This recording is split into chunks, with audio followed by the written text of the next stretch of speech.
Berarti guru itu harus berani, ataupun guru ini harus selektif melihat nggak semua satu buku kurikulum itu harus dikerjakan anak kan? Enggak. Jadi misalkan guru menilai, oh ini kayaknya topik ini anak nggak tahu juga nggak apa-apa gitu.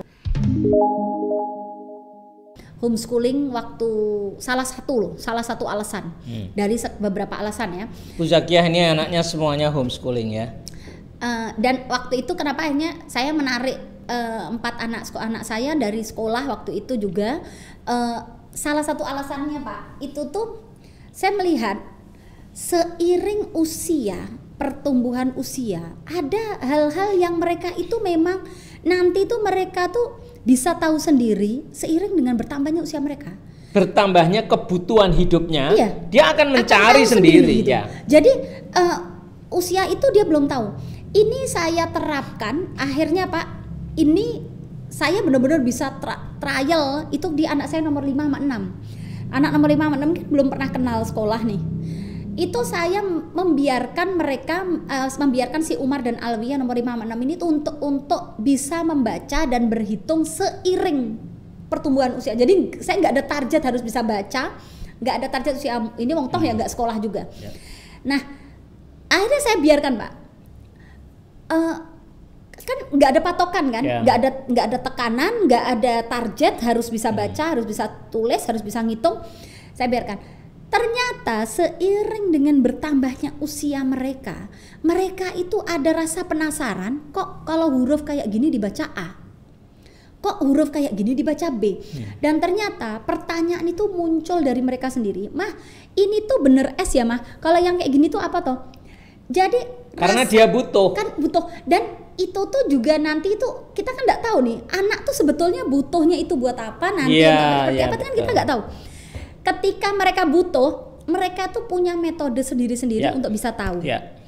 Misalkan yang Alwi asal dia masuk di lingkungan itu loh. Kalau dia nggak masuk di lingkungan itu juga nggak butuh juga. Di lingkungan apa? Di lingkungan baca.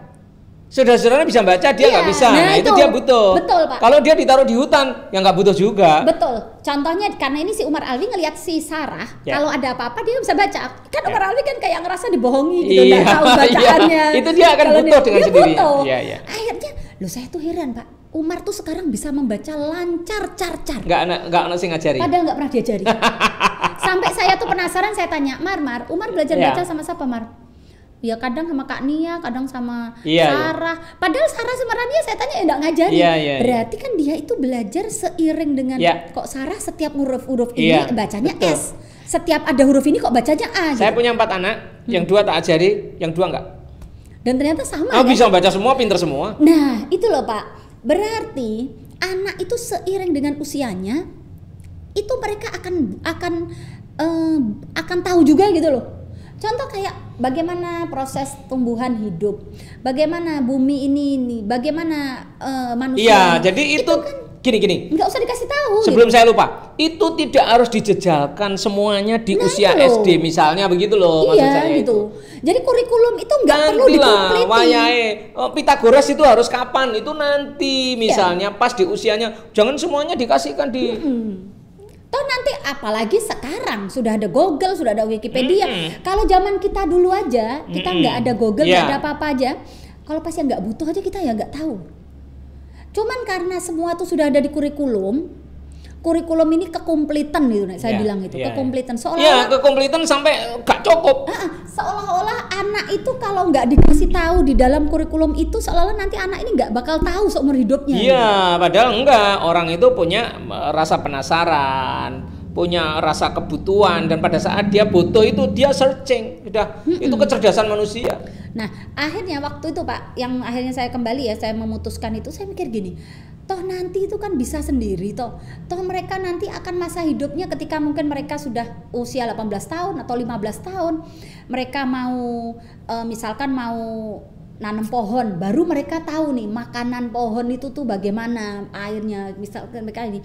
Terus kalau mereka mau pakai matematika, pasti kan mereka juga sesuai dengan kebutuhannya mereka toh Pak. Gitu, nggak harus semuanya dimasukkan, dikenalkan.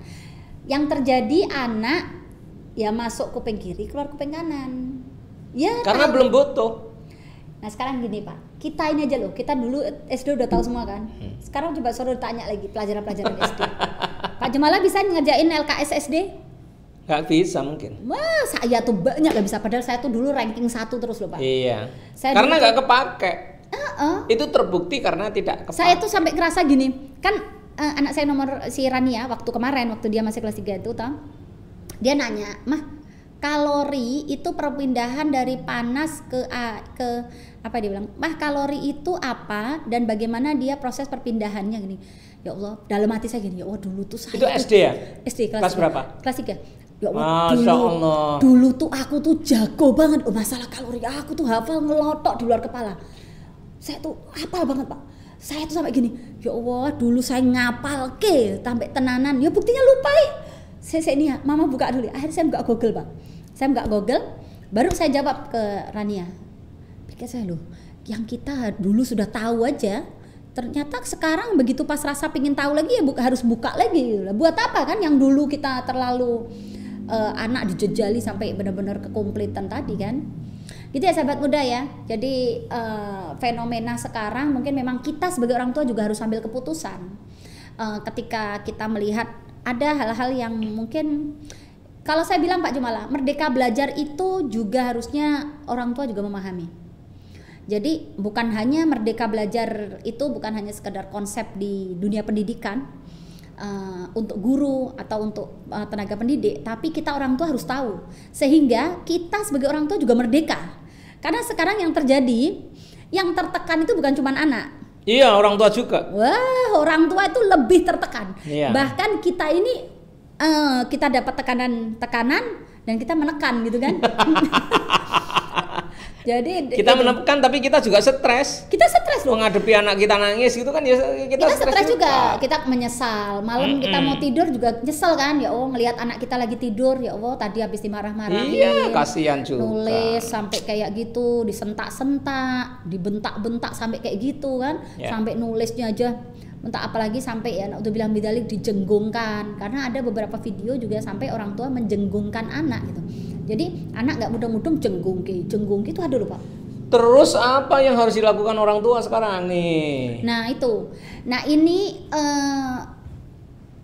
kita orang tua kalau menurut saya nih Pak harus berani ambil keputusan, ambil sikap. Kita harus merdeka sehingga anak-anak kita juga menjadi murid yang merdeka.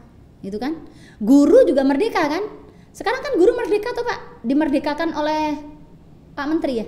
Ya lebih sederhana lah, tidak administrasinya tidak seperti dulu, kurikulum tidak kaku seperti dulu. Ya, itu. Nah guru sekolahan juga lebih merdeka. Kok kampus pun sekarang juga lebih merdeka, guru-guru. Nah kita orang tua pun juga harus lebih merdeka. Nah ini kita pentingnya kita juga belajar lagi Pak. Kita ininya upgrade skill kita sehingga kita bisa mencari cara-cara menarik, cara-cara kreatif untuk bisa membuat anak kita enjoy dalam belajar. Itu tipsnya nih Pak Jumala punya. Ya kalau saya tips kepada orang tua begini, saya suka dengan kalimatmu, orang tua harus ambil sikap. Yes, ambil sikapnya begini. Kita harus benar-benar meyakini bahwa tidak semua pelajaran itu harus menguasai. Satu, nggak harus itu zaman dulu banget, sekarang enggak, ya. Nggak harus pinter ya. Iya, nggak harus menguasai itu ya, mungkin kata lainnya pinter ya. Tapi artinya nggak harus perfect ngono loh, nggak usah kok terus kudu apik kabeh ngono. Nggak harus apik kabeh semua. Nah terus kudu piye? Ya anak harus dipilihkan di mana passionnya itu aja lali. Anak ini hidupnya mau kepengen apa? Ya sudah kuatkan di situ. Yang lain-lain rada lemah gak popo. Kalau saya zaman dulu saya itu pantang untuk nilai di bawah 8 itu pantangan. Saya nilainya itu 9, 10, 9. Karena 10. Dulu kita kan perfect semua ini. Semua. Jadi kok siji nilainya 7,5, 7,5. Waduh, wis nangis aku rek. Loh saiki enggak begitu. Mana yang kamu punya passion, itu kembangkan. Sisanya karakter, akhlak, agama. Ya itu wes, sisanya itu karakter, akhlak dan ya seni dan olahraga lah. Dan itu bukan pelajaran, itu kegiatan. Karakter, agama, seni, dan olahraga ini kegiatan bukan pelajaran. Jadi nek itu masuk di pelajarannya rapotnya elek, gak usah sedih. Gitu loh. Nah, kudu apa sing api? Sing api adalah apa yang dia sukai, harus sampai istimewa. Harus sampai istimewa. Nek gak istimewa, dia nanti gak exist. Gitu saya kira ya. Maka harus dikenali anakmu suka apa, bikin dia istimewa dalam bidang itu. Yang lain sudahlah biarkan saja, nggak usah kabeh kudu api, ora usah stres. Oke. Saran saya nih sahabat muda, dan memang ini saran ini saya kerjakan juga di rumah, jadi saya laksanakan sendiri. Saya buat kurikulum sendiri buat anak-anak. Jadi saya pilah-pilah mana yang anak-anak saya harus tahu gitu. Wajib dia tahu, misalkan pelajaran agama. Pelajaran agama itu memang wajib outside in. Kita dari luar memberitahu gitu, entah nanti dia memahaminya mungkin next masih sambil berjalan seumur usia mereka, tapi mereka tahu dulu gitu, ma'rifatullah, bagaimana memahami kehidupan secara ini agama gitu kan ya, itu outside in.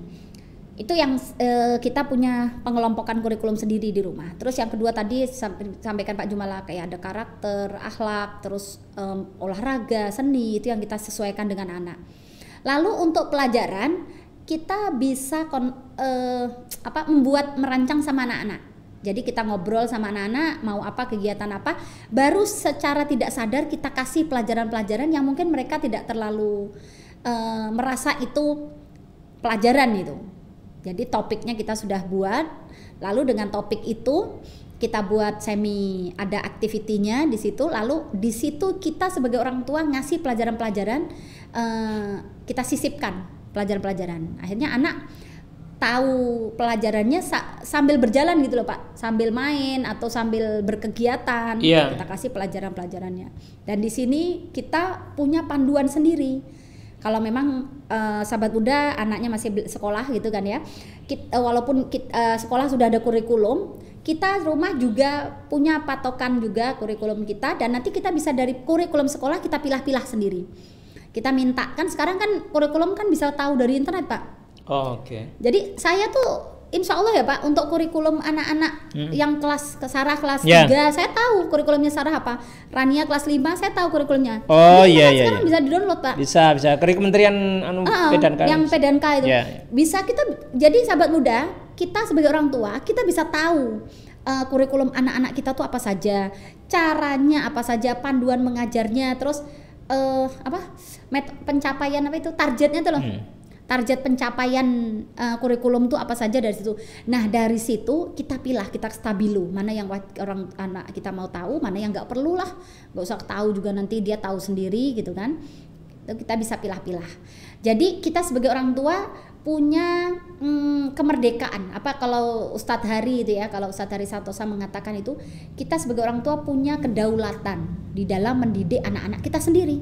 Jadi kita daulat, kita tidak berada berkuasa, di dalam daulat itu. Daulat itu kan berkuasa. Kuasa. Kita berdaulat gitu, punya kedaulatan. Iya, pegang kekuasaan untuk menentukan. Jadi bukan kita menjadi tekanan atau kita menjadi ini, tapi kita berdaulat. Selain kita berdaulat di ekonomi gitu kan, berdaulat di dalam keluarga kita, juga berdaulat dalam pendidikan anak-anak kita. Ini kalau istilahnya Ustadz Hari itu kedaulatan dalam pendidikan anak-anak. Pak Jumala ada tambahan? Lupa, cukup. Oke, sahabat muda, mungkin sampai di sini video kita kali ini, mudah-mudahan ada manfaatnya. Amin. Sampai jumpa lagi di video berikutnya. Jangan lupa di subscribe dan bunyikan lonceng. Akhir kalam, assalamualaikum warahmatullahi wabarakatuh. Anak ini rewel, nangis, ditekan banyak tugas, tidak selesai. Akhirnya yang ngerjakan orang tuanya. Terus tadi, kalau nggak orang tuanya, kalau orang tuanya kaya, manggil guru les yang ngerjakan. Lah iya. Ya tentu saja itu tidak kita inginkan. Nah oleh karena itu